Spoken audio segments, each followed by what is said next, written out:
49. Em que se torna alma no instante da morte.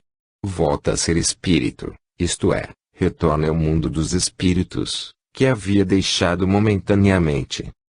150. Após a morte, a alma conserva sua individualidade. Sim, jamais a perde. Que seria ela, se não a conservasse? 150-A. Como a alma constata sua individualidade, uma vez que não tem mais o corpo material, ela tem ainda um fluido que lhe é próprio, aurido na atmosfera do seu planeta e que representa a aparência de sua última encarnação, seu perispírito. 150-B. A alma nada leva consigo deste mundo.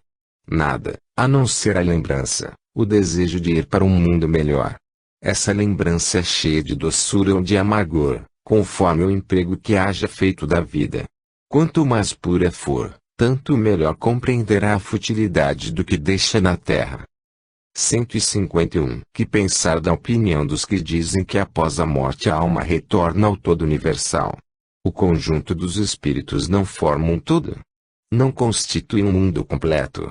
Quando estás numa assembleia, és parte integrante dela e, não obstante, conservas sempre a tua individualidade. 152. Que provas podemos ter da individualidade da alma após a morte? Não tendes essa prova nas comunicações que recebeis? Se não fosseis cegos, veríeis; se não fosseis surdos, ouviríeis, pois frequentemente uma voz vos fala e vos revela a existência de um ser que está fora de vós. Os que pensam que, pela morte, a alma retorna ao todo universal estão errados, se por isso entendem que, semelhante a uma gota d'água que cai no oceano, ela perde ali a sua individualidade. Estão certos se por todo universal entendem o conjunto dos seres incorpóreos, de que cada alma é um espírito é um elemento. Se as almas se confundissem na massa, só teriam as qualidades do conjunto e nada as distinguiria umas das outras, não teriam inteligência nem qualidades próprias, ao passo que, em todas as comunicações, elas revelam a consciência do seu eu e uma vontade distinta. A diversidade infinita que apresentam, sob todos os aspectos, é a consequência mesma de suas individualidades. Se apenas houvesse, após a morte, o que se chama o grande todo, a absorver todas as individualidades, esse todo seria uniforme e, então, as comunicações que se recebessem do mundo invisível seriam idênticas. Desde, porém, que lá se encontram seres bons e maus, sábios e ignorantes, felizes e infelizes, que lá os há de todos os caracteres, alegres e tristes, levianos e sérios etc., é evidente que são seres distintos. A individualidade torna-se ainda mais patente quando esses seres provam a sua identidade por sinais incontestáveis, por detalhes pessoais relativos às suas vidas terrestres, e que podem ser constatados. Também não pode ser posta em dúvida quando eles se manifestam a visão nas aparições. A individualidade da alma nos era ensinada em teoria, como artigo de fé.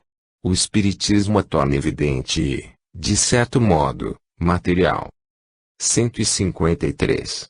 Em que sentido se deve entender a vida eterna? A vida do espírito é que é eterna, a do corpo é transitória e passageira. Quando o corpo morre, a alma retorna à vida eterna. 153-A. Não seria mais exato chamar vida eterna a dos espíritos puros, dos que, tendo atingido a perfeição, não têm mais provas a sofrer? Essa é antes a felicidade eterna, mas isto constitui uma questão de palavras. Chamai as coisas como quiserdes, contanto que vos entendais. Separação da alma e do corpo. 154. É dolorosa a separação da alma e do corpo?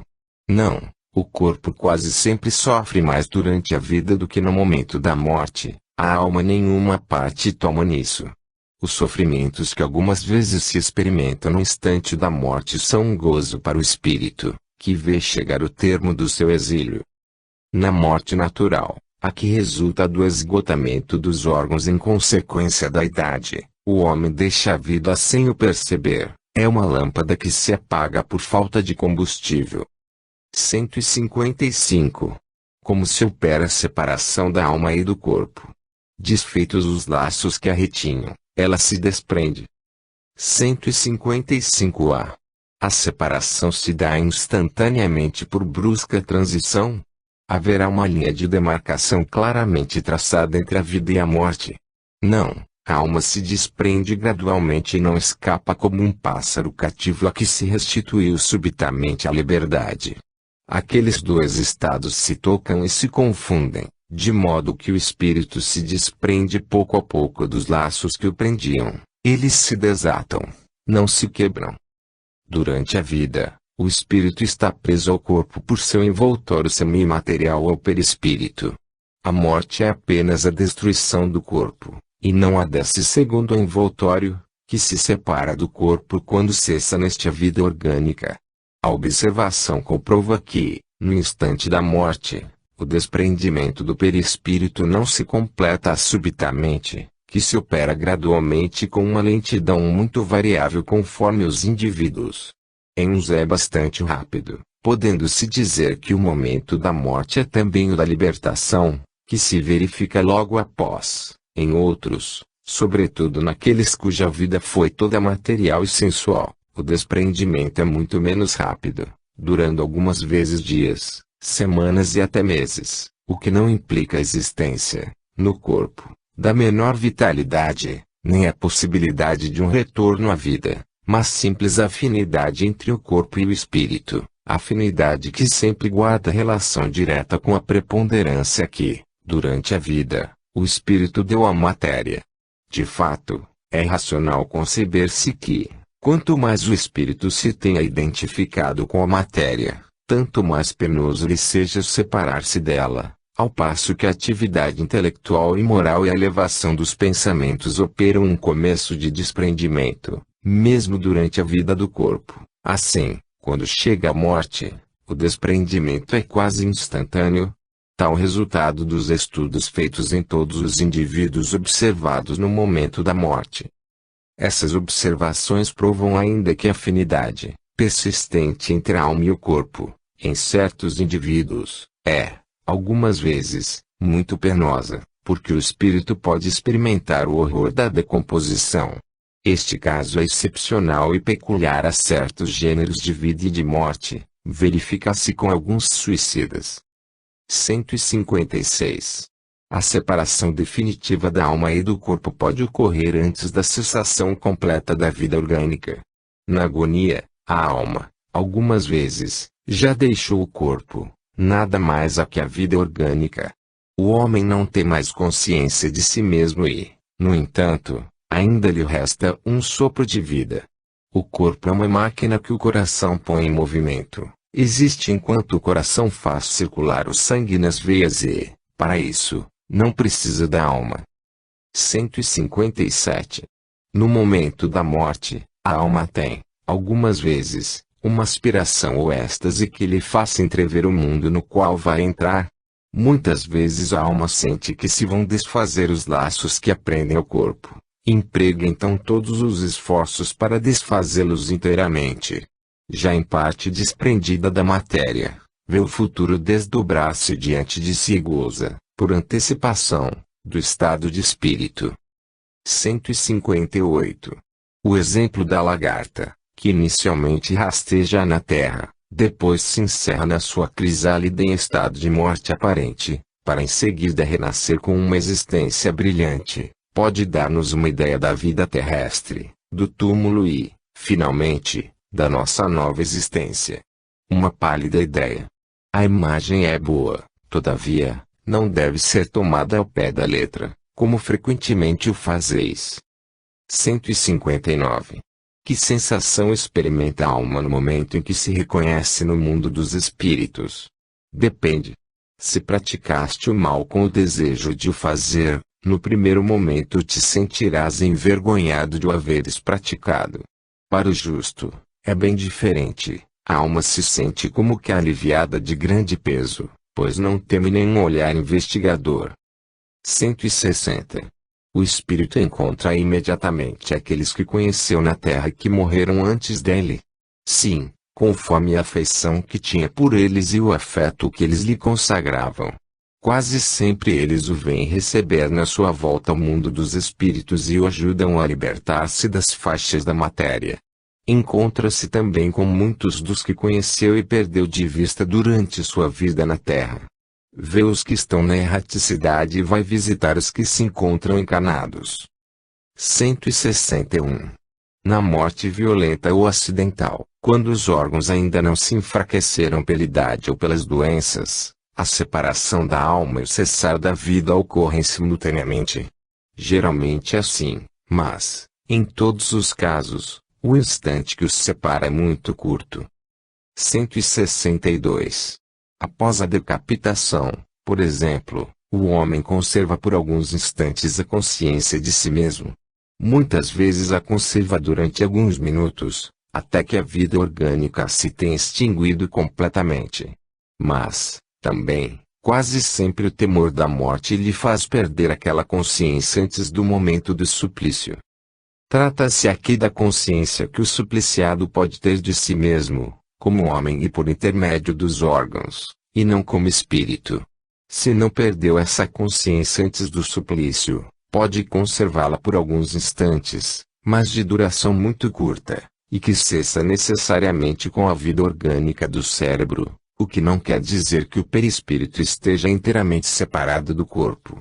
Ao contrário, em todos os casos de morte violenta, quando esta não se deve à extinção gradual das forças vitais, os laços que unem o corpo ao perispírito são mais tenazes e desprendimento completo é mais lento.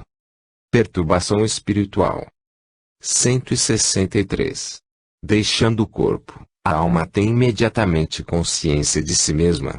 Consciência imediata não é bem o termo, ela fica algum tempo em estado de perturbação. 164. Todos os espíritos experimentam, no mesmo grau e pelo mesmo tempo, a perturbação que se segue à separação da alma e do corpo. Não, depende da elevação de cada um.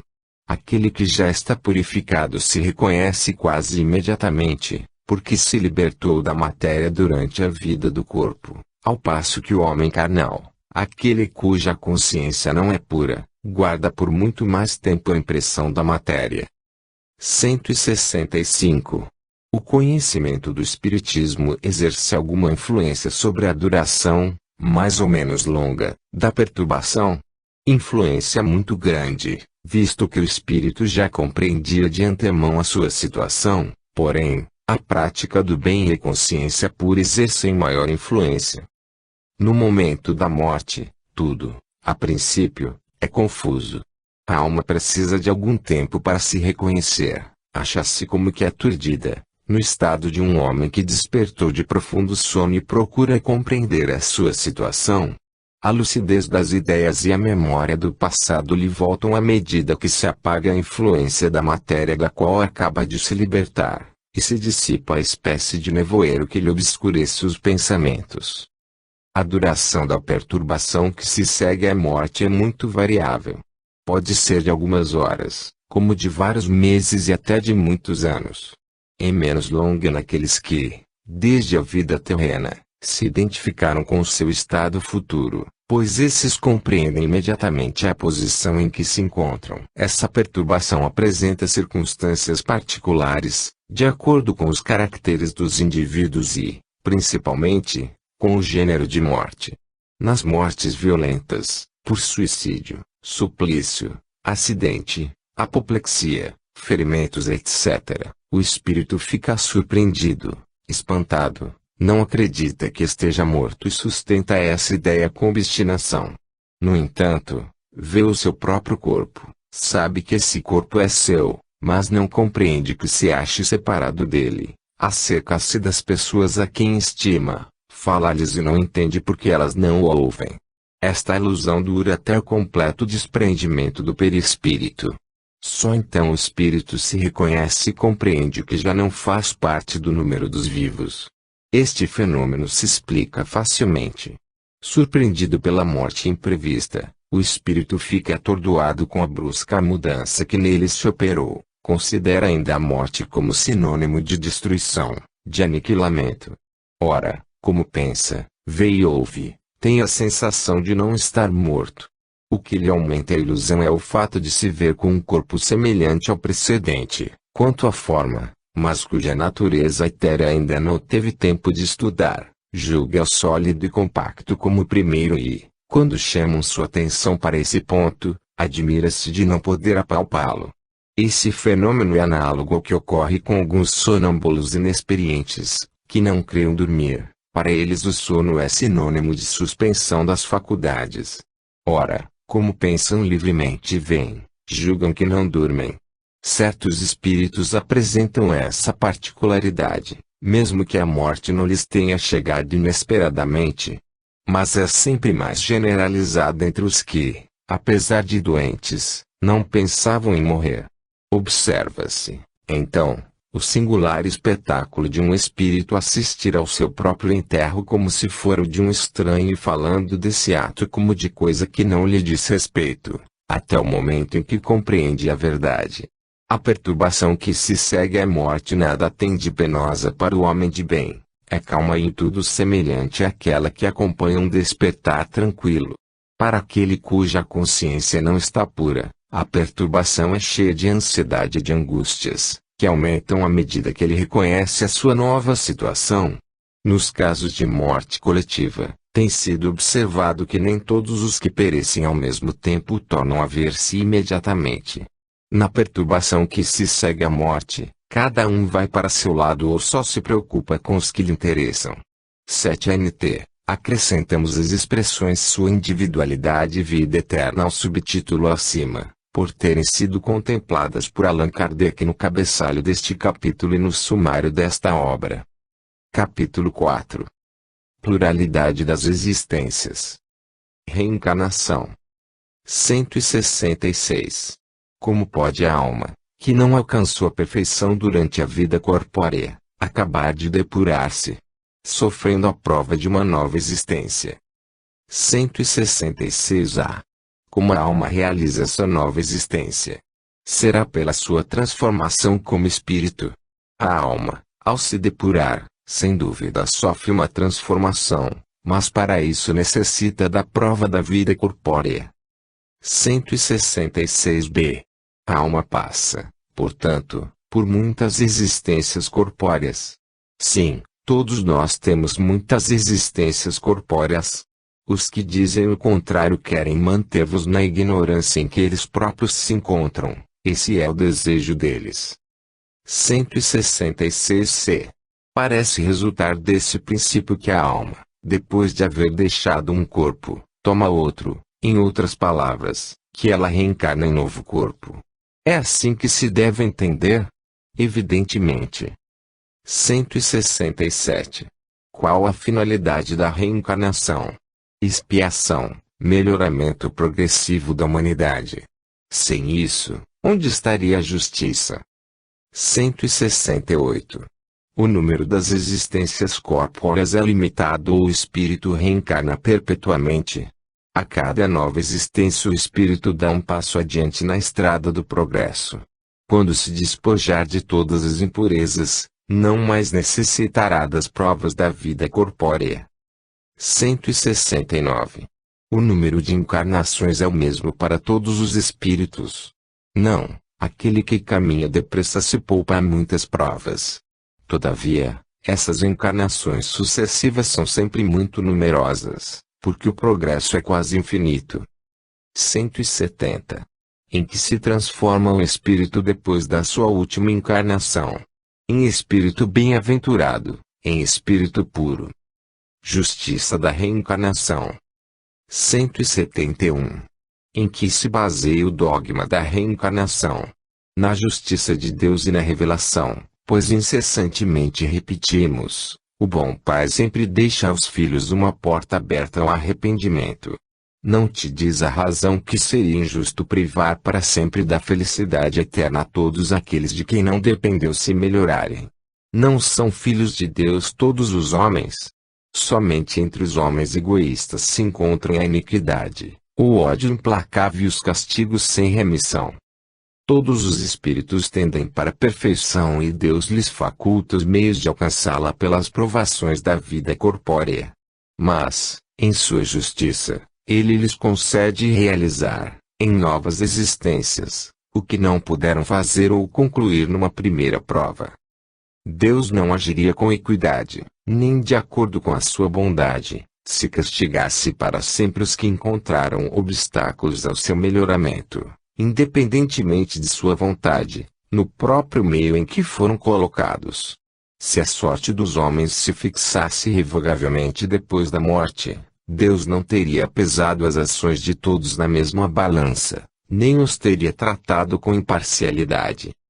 A doutrina da reencarnação, isto é, a que consiste em admitir para o homem muitas existências sucessivas, é a única que corresponde à ideia que fazemos da justiça de Deus, com respeito aos homens de formação moral inferior, a única que pode explicar o futuro e firmar as nossas esperanças, pois que nos oferece os meios de resgatarmos os nossos erros mediante novas provações. A razão nola indica e os espíritos a ensinam. O homem que tem consciência da sua inferioridade aure na doutrina da reencarnação uma esperança consoladora. Se crê na justiça de Deus, não pode esperar que venha achar-se, por toda a eternidade, em pé de igualdade com os que agiram melhor do que ele. A ideia de que aquela inferioridade não o deserdará para sempre do supremo bem, e que poderá conquistá-lo mediante novos esforços, o sustenta e lhe reanima a coragem. Quem é que, no final da sua carreira, não lamenta ter adquirido tarde demais uma experiência de que já não pode aproveitar? Essa experiência tardia não fica perdida, ele aproveitará numa nova existência. Encarnação nos diferentes mundos. 172. As nossas diversas existências corpóreas se realizam todas na Terra. Nem todas, vivemos-las em diferentes mundos. As que passamos na Terra não são as primeiras, nem as últimas, embora sejam das mais materiais e das mais distantes da perfeição. 173. A cada nova existência corpórea, a alma passa de um mundo para outro ou pode ter várias existências no mesmo globo. Pode reviver muitas vezes no mesmo globo, se não avançou bastante para passar um mundo superior. 173a. Podemos então reaparecer muitas vezes na Terra? Certamente. 173b. Podemos voltar à Terra depois de termos vivido em outros mundos? Seguramente. É possível que já tenhas vivido em outros mundos e na Terra. 174. Tornar a viver na Terra constitui uma necessidade? Não, mas, se não progredistes, podereis ir para outro mundo que não seja melhor e que pode até ser pior. 175. Haverá alguma vantagem em voltar a habitar a Terra? Nenhuma vantagem particular, a menos que seja em missão, caso em que aí se progride, como em qualquer outro mundo. 175a. Não se seria mais feliz permanecendo na condição de espírito? Não, não. Estacionar-se-ia o que se quer é avançar para Deus. 176. Depois de ter encarnado em outros mundos, os espíritos podem encarnar na Terra, sem que aqui jamais tenham estado. Sim, do mesmo modo que vós em outros globos. Todos os mundos são solidários, o que não se faz não faz-se no outro. 176a. Assim, há homens que estão na Terra pela primeira vez? Há muitos, e em diversos graus. 176b. Pode-se reconhecer, por um sinal qualquer, quando um espírito está pela primeira vez na Terra. Isso não teria nenhuma utilidade. 177. Para chegar à perfeição e à suprema felicidade, objetivo final de todos os homens, o espírito deve passar pela série de todos os mundos que existem no universo. Não, porque há muitos mundos que estão no mesmo grau da escala evolutiva, nos quais o espírito nada aprenderia de novo. 177a. Como se explica, então, a pluralidade de suas existências em um mesmo globo? De cada vez o espírito pode encontrar-se em posições bem diferentes das anteriores, que serão outras tantas ocasiões de adquirir experiência. 178. Os espíritos podem renascer corporalmente num mundo relativamente inferior àquele em que já viveram. Sim, quando têm uma missão a cumprir para auxiliar o progresso. Aceitam, então, com alegria as tribulações de tal existência, porque lhes fornecem os meios de se adiantarem. 178a. Isso não pode ocorrer também por expiação, e Deus não pode enviar espíritos rebeldes para mundos inferiores. Os espíritos podem permanecer estacionários, mas não retrogradam. Sua punição, neste caso, consiste em não avançarem, em recomeçarem, no meio conveniente à sua natureza, as existências mal empregadas. 178b. Quais os que têm de recomeçar a mesma existência? Os que faliram em suas missões ou em suas provas. 179. Os seres que habitam cada mundo alcançaram todos o mesmo grau de perfeição? Não, é como na Terra, há seres mais e menos adiantados. 180. Passando deste mundo para outro, o espírito conserva a inteligência que tinha que. Sem dúvida, a inteligência não se perde, mas pode acontecer que o espírito não disponha dos mesmos meios para manifestá-la. Isso vai depender da sua superioridade e das condições do corpo que vai tomar. Veja-se, influência do organismo. 181.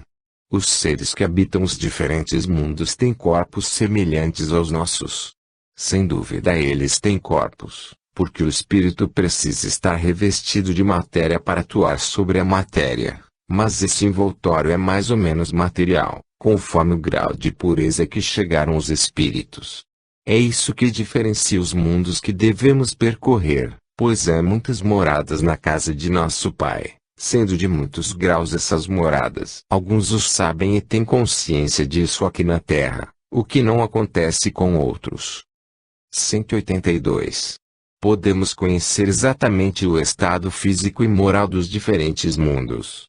Nós, espíritos, só podemos responder de acordo com o grau de adiantamento em que vos encontrais, ou seja, não podemos revelar estas coisas a todos, pois nem todos estão em condições de compreendê-las e isso os perturbaria. À medida que o espírito se purifica, o corpo que o reveste aproxima-se igualmente da natureza espiritual. A matéria é menos densa, ele já não se arrasta penosamente pela superfície do solo. Suas necessidades físicas são menos grosseiras, não mais sendo preciso que os seres vivos se destruam mutuamente para se alimentarem. O espírito é mais livre e tem, das coisas longínquas, percepções que desconhecemos. Vê com os olhos do corpo que só entrevemos pelo pensamento. A purificação dos espíritos reflete-se na perfeição moral dos seres em que estão encarnados. As paixões animais se enfraquecem e o egoísmo cede lugar ao sentimento da fraternidade. É assim que, nos mundos superiores à Terra, as guerras são desconhecidas, os ódios e discórdias não têm objetivo, pois ninguém pensa em prejudicar o seu semelhante. A intuição que tem do futuro, a segurança que lhes dá uma consciência isenta de remorsos, fazem que a morte não lhes cause nenhuma apreensão. Encaram-na de frente, sem temor e como simples transformação. A duração da vida nos diferentes mundos parece guardar relação com o grau de superioridade física e moral de cada um, e isso é perfeitamente racional. Quanto menos material o corpo, menos sujeito às vicissitudes que o desorganizam. Quanto mais puro o espírito, menos sujeito às paixões que o consomem. É essa ainda uma graça da providência que, dessa forma, quer abreviar os sofrimentos. 183. Passando de um mundo para outro, o espírito passa por nova infância. Em toda parte a infância é uma transição necessária, mas nem sempre é tão obtusa quanto no vosso mundo. 184. O espírito pode escolher o novo mundo em que vai habitar. Nem sempre, mas pode pedir e obter o que deseja, se o merecer, porque o acesso dos espíritos a este ou aquele mundo vai depender do grau da sua elevação. 184a. Se o espírito nada pedir, o que vai determinar o mundo em que irá reencarnar? O grau da sua elevação. 185. O estado físico e moral dos seres vivos é perpetuamente o mesmo em cada globo. Não, os mundos também estão sujeitos à lei do progresso. Todos começaram, como o vosso, por um estado inferior e a própria Terra sofrerá transformação semelhante. Tornar-se-á um paraíso terrestre, quando os homens se houverem tornado bons. É assim que as raças que hoje povoam a Terra desaparecerão um dia e serão substituídas por seres cada vez mais perfeitos. Essas raças transformadas sucederão às atuais, como estas sucederam a outras ainda mais grosseiras. 186. Haverá mundos em que o espírito, deixando de revestir corpos materiais, só tenha por envoltório o perispírito. Sim, e mesmo esse envoltório se torna tão etéreo que para vós é como se não existisse. Esse é o estado dos espíritos puros. 186a. Parece resultar daí que não existe uma demarcação precisa entre o estado correspondente às últimas encarnações e o de espírito puro. Essa demarcação não existe. A diferença se vai apagando pouco a pouco até se tornar imperceptível, como a noite se desfaz ante as primeiras claridades da alvorada. 187. A substância do perispírito é a mesma em todos os globos. Não, é mais ou menos etérea. Passando de um mundo a outro, o espírito se reveste da matéria própria de cada um, operando-se essa transformação com a rapidez do relâmpago. 188. Os espíritos puros habitam mundos especiais ou se acham no espaço universal, sem estarem mais ligados a um globo do que a outros.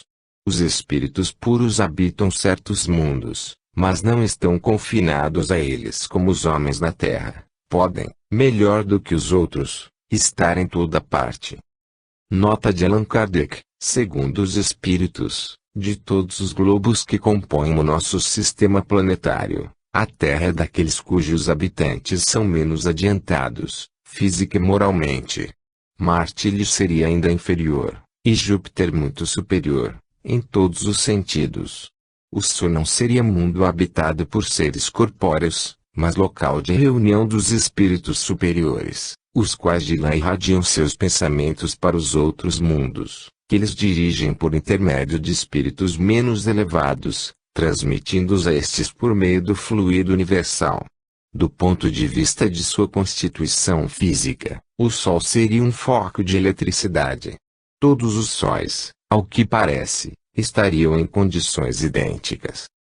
O volume de cada globo e a distância que estão do Sol não guardam, necessariamente, nenhuma relação com o grau do seu adiantamento. Se assim fosse, Vênus deveria ser tido por mais adiantado do que a Terra e Saturno menos do que Júpiter. Muitos espíritos, que na Terra animaram personalidades conhecidas, disseram estar reencarnados em Júpiter, um dos mundos mais próximos da perfeição.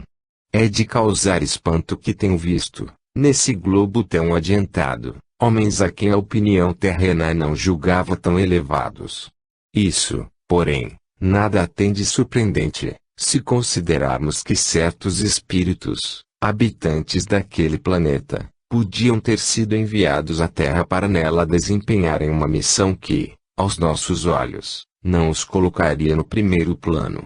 Em segundo lugar, que entre a existência que tiveram na Terra e a que passaram a ter em Júpiter, bem podiam ter tido outras, intermediárias, nas quais se melhoraram.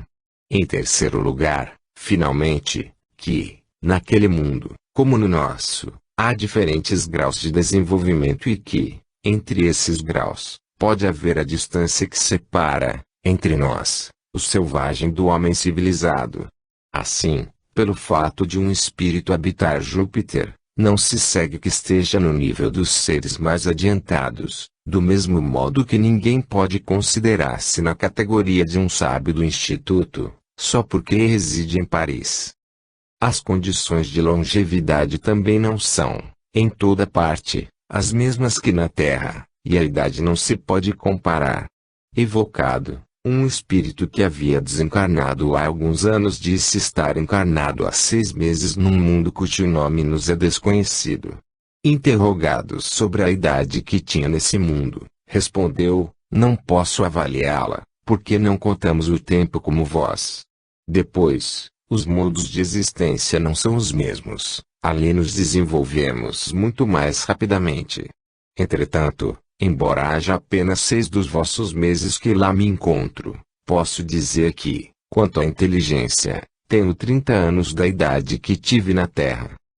Muitas respostas análogas foram dadas por outros espíritos e nada há nisso de inverossímil.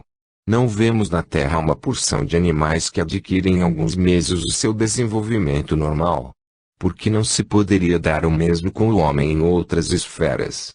Notemos, além disso, que o desenvolvimento que o homem alcança na Terra aos 30 anos talvez não passe de uma espécie de infância, comparado com o que deve atingir. É ter uma visão bem curta que nos tome em tudo por modelos da criação, assim como é rebaixar a divindade e acreditar que, fora o homem, nada mais seja possível a Deus. Fim da nota. Transmigração progressiva. 189. O espírito goza da plenitude de suas faculdades desde o princípio de sua formação? Não, porque o espírito, como o homem, também tem sua infância. Em sua origem, os espíritos têm apenas uma existência instintiva e mal têm consciência de si mesmos e de seus atos. Só pouco a pouco a inteligência se desenvolve. 190. Qual o estado da alma na sua primeira encarnação? O da infância na vida corpórea. Sua inteligência apenas desabrocha, ela se ensaia para a vida. 191. As almas dos nossos selvagens são almas no estado de infância. Infância relativa, mas já são almas desenvolvidas, pois nutrem paixões. 191a. Então, as paixões são um sinal de desenvolvimento. De desenvolvimento, sim, mas não de perfeição. São um sinal de atividade de consciência do eu, ao passo que, na alma primitiva, a inteligência e a vida se acham no estado de germe. A vida do espírito, em seu conjunto, apresenta as mesmas fases que observamos na vida corpórea.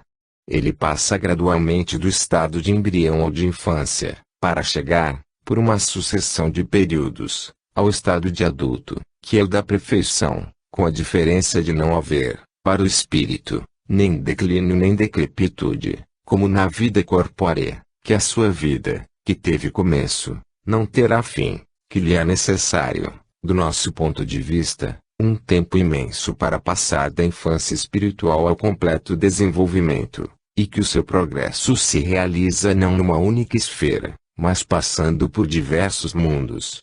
A vida do espírito, pois, se compõe de uma série de existências corpóreas, cada uma das quais representa para ela uma oportunidade de progresso, do mesmo modo que cada existência corpórea se compõe de uma série de dias, em cada um dos quais o homem adquire mais experiência e instrução.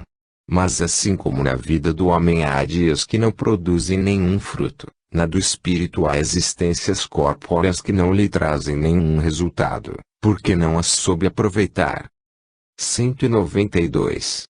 Por uma conduta perfeita pode-se transpor, já nesta vida, todos os graus da escala e tornar-se espírito puro, sem passar por outros graus intermediários? Não, pois o que o homem julga perfeito está longe da perfeição. Há qualidades que lhe são desconhecidas e que ele não pode compreender. Poderá ser tão perfeito quanto comporte a sua natureza, mas isso não é a perfeição absoluta. Uma criança, por precoce que seja, deve passar pela juventude, antes de chegar à maturidade. Da mesma forma, também, o doente tem de passar pela convalescença, antes de recobrar a saúde. Além disso, o espírito deve progredir em ciência e em moralidade. Se somente se adiantou num sentido, é preciso que se adiante no outro para alcançar o topo da escala. Quanto mais o homem se adiantar na vida presente, tanto menos longas e penosas serão as provas que virão depois. 192A. O homem pode ao menos garantir para si, já na vida presente, uma existência futura menos cheia de amarguras. Sim, sem dúvida, pode abreviar a extensão e as dificuldades do caminho. Só o negligente permanece sempre no mesmo ponto. 193. Em suas novas existências pode o homem descer mais baixo do que já esteja na atual? Em termos de posição social, sim, como espírito, não. 194. É possível, em uma nova encarnação, que a alma de um homem de bem anime o corpo de um acelerado? Não, visto que ela não pode degenerar. 194A. A alma de um homem perverso pode transformar-se na de um homem de bem? Sim, se arrependeu. Isso, então, é uma recompensa. A marcha dos espíritos é progressiva e jamais retrógrada. Eles se elevam gradualmente na hierarquia e não descem da categoria que chegaram. Em suas diferentes existências corpóreas, podem descer como homens, mas não como espíritos. Assim, a alma de um poderoso da terra pode mais tarde animar o mais humilde operário e vice-versa, porque, entre os homens, as posições sociais guardam, frequentemente, relação inversa com a elevação dos sentimentos morais. Herodes era rei, e Jesus, carpinteiro. 195. A possibilidade de se melhorar em outra existência não pode levar algumas pessoas a perseverarem no mau caminho, sob pretexto de que poderão corrigir-se mais tarde. Quem assim pensa não acredita em nada, e a ideia de um castigo eterno não o reprimiria mais que qualquer outra coisa, pois sua razão a repele, e essa ideia induz incredulidade a respeito de tudo. Se só tivessem empregado meios racionais para conduzir os homens, não haveria tantos incrédulos. De fato, um espírito imperfeito poderá, em sua existência corpórea, pensar como dizes, mas, uma vez liberto da matéria, pensará de outro modo, pois logo perceberá que calculou mal, o que o levará a sentimentos opostos em uma nova existência. É assim que se realiza o progresso e essa razão porque, na Terra, tendes homens mais adiantados do que outros. Uns já possuem a experiência que outros ainda não têm, mas que adquirirão pouco a pouco.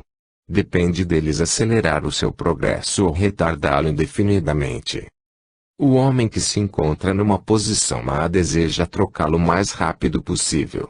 Aquele que se acha convencido de que as tribulações desta vida são consequência de suas imperfeições procurará garantir para si uma nova existência menos penosa e esta ideia o desviará mais depressa da senda do mal do que do fogo eterno, em que não acredita. 196. Não podendo os espíritos melhorar-se, a não ser por meio das tribulações da existência corpórea, segue-se que a vida material seja uma espécie de cadinho ou de depurador, pelo qual devem passar os seres do mundo espiritual para alcançar a perfeição. Sim, é exatamente isso. Eles se melhoram nessas provas, evitando o mal e praticando o bem, porém, somente depois de muitas encarnações ou depurações sucessivas é que atingem, num tempo mais ou menos longo, conforme os esforços que empreguem, o objetivo para o qual se encaminham. 196A. É o corpo que influi sobre o espírito para que este se melhore ou é o espírito que influi sobre o corpo? Teu espírito é tudo, teu corpo é uma veste que apodrece, eis tudo. No suco da videira encontramos uma comparação material dos diferentes graus da depuração da alma. Ele contém o licor que se chama espírito álcool, mas enfraquecido por uma porção de matérias estranhas, que lhe alteram a essência. Esta só chega à pureza absoluta depois de várias destilações, em cada uma das quais se despoja de algumas impurezas. O corpo é o alambique no qual o espírito tem que entrar para se purificar. As matérias estranhas são como o perispírito, que também se purifica à medida que o espírito se aproxima da perfeição. Sorte das crianças depois da morte. 197. O espírito de uma criança, morta em tenra idade, poderá ser tão adiantado quanto de um adulto.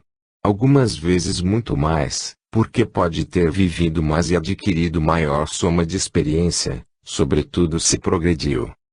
197A. Então o espírito de uma criança pode ser mais adiantado que o de seu pai? Isso é muito frequente. Não o vedes vós mesmos tantas vezes na terra. 198. Por não ter podido praticar o mal, o espírito de uma criança que morreu em tenra idade pertence às categorias superiores. Se não fez o mal, também não fez o bem e Deus não o isenta das provas que tenha de padecer. Se for puro, não o será pelo fato de ter sido criança, mas porque era mais evoluído. 199. Porque a vida se interrompe com tanta frequência na infância. A duração da vida da criança pode representar, para o espírito que nela está encarnado, o complemento de uma existência interrompida antes do término devido, e sua morte, quase sempre, constitui provação ou expiação para os pais. 199A. Em que se transforma o espírito de uma criança que morreu em tenra idade. Recomeça uma nova existência. Se o homem só tivesse uma existência, e se após essa existência sua sorte futura ficasse decidida para sempre, qual seria o mérito de metade da espécie humana, que morre em tenra idade, para gozar, sem esforços, da felicidade eterna e com que direito se acharia isenta das condições, frequentemente tão duras, impostas à outra metade? Semelhante ordem de coisas não se harmonizaria com a justiça de Deus. Com a reencarnação, a igualdade é para todos, o futuro pertence a todos sem exceção e sem favor para quem quer que seja, e os que chegarem por último só poderão queixar-se de si mesmos. O homem deve ter o mérito de seus atos, como tem deles a responsabilidade. Aliás, não é racional considerar-se a infância como um estado normal de inocência. Não se vê em crianças dotadas dos piores instintos numa idade em que a educação ainda não pôde ter exercido a sua influência. Não se vê em algumas que parecem trazer do berço a astúcia, a falsidade, a perfídia, até mesmo o instinto do roubo e do assassínio, não obstante os bons exemplos de que estão cercadas. A lei civil as absolve de suas más ações, porque, diz ela, agiram sem discernimento. E tem razão, porque, de fato, elas agem mais por instinto do que intencionalmente. Mas de onde podem provir instintos tão diversos em crianças da mesma idade, educadas nas mesmas condições e sujeitas às mesmas influências? De onde vem essa perversidade precoce, senão da inferioridade do espírito, já que a educação em nada contribuiu para isso? As que são viciosas o são porque seus espíritos progrediram menos e têm então de sofrer as consequências, não dos atos que praticaram na infância, mas dos de suas existências anteriores. A lei, portanto, é a mesma para todos e a justiça de Deus a todos alcança. Sexos nos espíritos. 200. Os espíritos têm sexos. Não como entendeis, porque os sexos dependem do organismo. Há entre eles amor e simpatia, mas baseados na afinidade de sentimentos. 201. O espírito que animou o corpo de um homem pode animar, em nova existência, o de uma mulher e vice-versa. Sim, são os mesmos os espíritos que animam os homens e as mulheres. 202. Quando o errante, que prefere o espírito, encarnar no corpo de um homem ou no de uma mulher. Isso pouco lhe importa. Vai depender das provas por que haja de passar. Os espíritos encarnam como homens ou como mulheres, porque não têm sexo. Como devem progredir em tudo, cada sexo, como cada posição social, lhes oferece provações, deveres especiais e novas oportunidades de adquirirem experiência.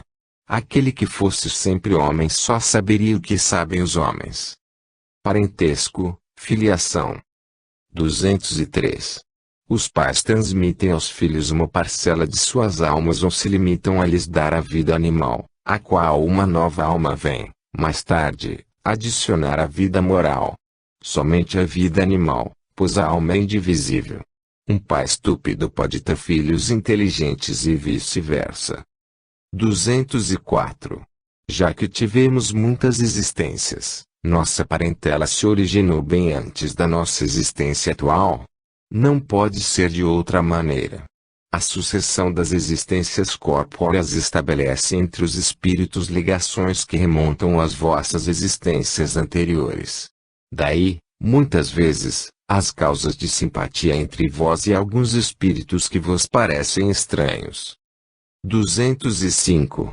Na opinião de certas pessoas, a doutrina da reencarnação parece destruir os laços de família, ao fazê-los recuar às existências anteriores. Ela os amplia, não os destrói.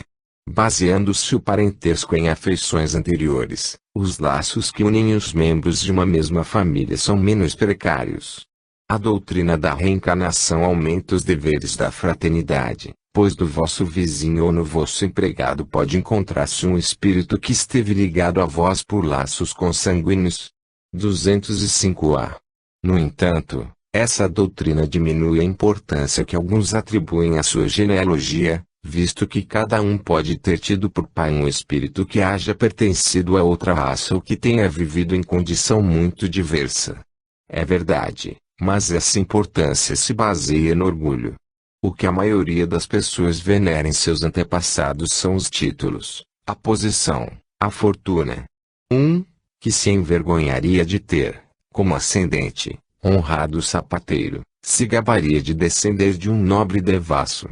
Mas, digam ou façam o que quiserem, não impedirão que as coisas sejam como são, pois Deus não regulou as leis da natureza segundo a vontade deles. 206. Do fato de não haver filiação entre os espíritos dos descendentes de uma mesma família, seguir-se-á que o culto dos antepassados seja uma coisa ridícula. De modo algum, pois devemos considerar-nos felizes por pertencermos a uma família em que encarnaram espíritos elevados. Embora os espíritos não procedam uns dos outros, nem por isso consagram menos afeição aos que lhes estão ligados pelos laços da família, pois muitas vezes eles são atraídos para tal ou qual família por razões de simpatia ou por ligações anteriores. Mas ficais certos de que os espíritos de vossos ancestrais não se sentem nem um pouco honrados com o culto que lhes dedicais por orgulho. O mérito de que desfrutam só se refletirá em vós à medida que vos esforçardes por seguir os bons exemplos que vos deram. Somente então lhes é grata e até mesmo útil a lembrança que deles guardais. Semelhanças físicas e morais. 207. Frequentemente os pais transmitem aos filhos uma semelhança física. Transmitirão também alguma semelhança moral. 12 Não, pois têm almas ou espíritos diferentes. O corpo procede do corpo, mas o espírito não procede do espírito. Entre os descendentes das raças há apenas consanguinidade. 207a. De onde vêm as semelhanças morais que algumas vezes se notam entre pais e filhos? São espíritos simpáticos, atraídos pela similitude de suas inclinações. 208. Os espíritos dos pais exercem alguma influência sobre os dos filhos, após o nascimento destes. Muito grande.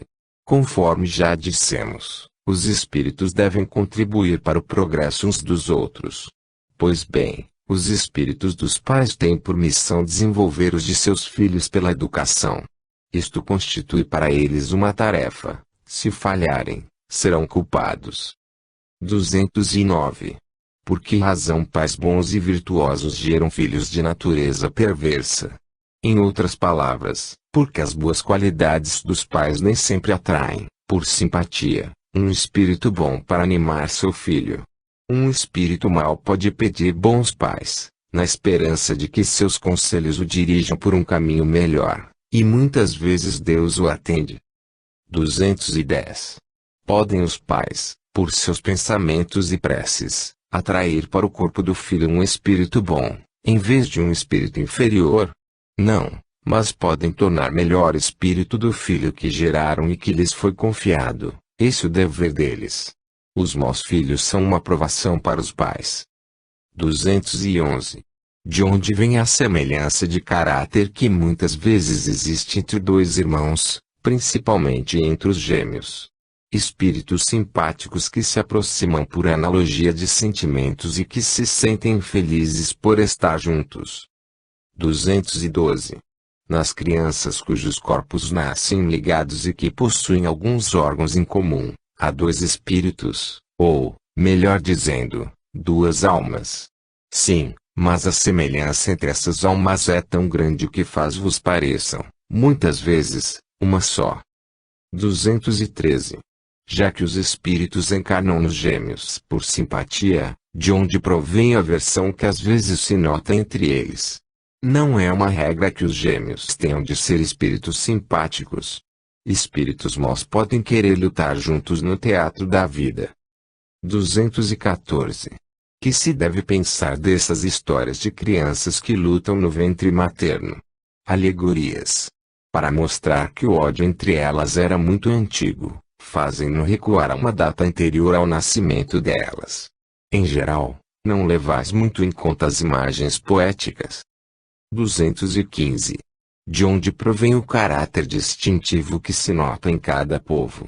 Os espíritos também possuem famílias, formando-as pela semelhança de suas inclinações mais ou menos depuradas, conforme a elevação que tenham alcançado. Pois bem, um povo é uma grande família em que se reúnem espíritos simpáticos. A tendência que têm os membros dessas famílias, para se unirem, é a origem da semelhança que existe no caráter distintivo de cada povo. Julgas que os espíritos bons e humanitários procurem um povo duro e grosseiro? Não, os espíritos simpatizam com as coletividades, como simpatizam com os indivíduos. Nessas coletividades, eles se acham no meio que lhes é próprio. 216. O homem conserva, em suas novas existências, os traços do caráter moral de suas vidas anteriores. Sim, isso pode acontecer. Mas, melhorando-se, ele muda. Sua posição social pode, também, não ser a mesma. Se de senhor passa a escravo, seus gostos serão muito diferentes e tereis dificuldade em reconhecê-lo. Sendo o espírito sempre o mesmo nas diversas encarnações, podem existir certas analogias entre as suas manifestações, se bem que modificadas pelos hábitos de sua nova posição, até que um aperfeiçoamento notável venha a mudar completamente o seu caráter, pois, de orgulhoso e mau, pode tornar-se humilde e humano, se arrependeu. 217. Nas suas diferentes encarnações, o homem conserva os traços do caráter físico das existências anteriores. O corpo é destruído e o novo não tem nenhuma relação com o antigo. Entretanto, o espírito se reflete no corpo. Certamente, o corpo é apenas matéria, mas, apesar disso, é modelado pelas capacidades do espírito, que lhe imprime certo caráter, principalmente no rosto, e não é sem razão que se apontam os olhos como espelho da alma, isto é, que o semblante reflete mais particularmente a alma. É por isso que uma pessoa excessivamente feia, quando nela encarna um espírito bom, criterioso e humanitário, tem qualquer coisa que agrada, ao passo que há rostos belíssimos que nenhuma impressão te causam, podendo até mesmo inspirar-te repulsa. Poderias supor que somente corpos bem modelados servem de envoltório a espíritos mais perfeitos, quando encontras todos os dias homens de bem sob um exterior disforme. Assim, mesmo sem haver pronunciada a parecença, a semelhança dos gostos e das inclinações pode dar lugar ao que se chama um ar de família. Considerando-se que o corpo que reveste a alma numa nova encarnação não guarda nenhuma relação essencial com aquele que ela deixou, já que pode ter tido origem muito diversa, seria absurdo deduzir-se uma sucessão de existências tomando por base apenas uma semelhança eventual. Entretanto, muitas vezes as qualidades do espírito modificam os órgãos que servem às suas manifestações e lhe imprimem ao semblante e até ao conjunto de suas maneiras uma marca especial. É assim que, sob o envoltório mais humilde, se pode encontrar a expressão da grandeza e da dignidade, enquanto sob a indumentária do grande senhor se vê algumas vezes a da baixeza e da ignomínia. Algumas pessoas, oriundas da mais ínfima posição, adquirem sem esforços os hábitos e as maneiras da alta sociedade, parecendo que reencontram nesse meio o seu elemento, enquanto outras, apesar do nascimento e da educação, ali se mostram sempre deslocadas. Como explicar esse fato de outra maneira, senão como reflexo daquilo que o espírito foi antes? Ideias inatas. 200